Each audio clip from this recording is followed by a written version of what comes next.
The chapter describes a vision of 4 powerful chariots coming out of 2 bronze mountains, each carrying a different spirit of heaven.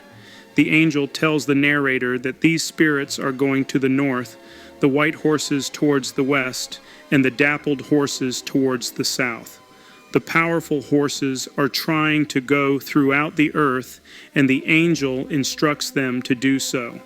The narrator is then instructed to rest in the land of the north. The Lord then instructs the narrator to take silver and gold from the exiles, Heldai, Tobijah, and Jedaiah, who have arrived from Babylon, and go to the house of Josiah, son of Zephaniah. They are to create a crown for Joshua, the high priest, and tell him that the branch will branch out from his place to build the temple of the Lord.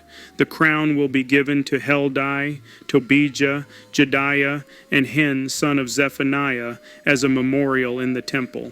The narrator is told that those far away will help build the temple, and they will know that the Lord Almighty has sent them to them if they diligently obey the Lord their God.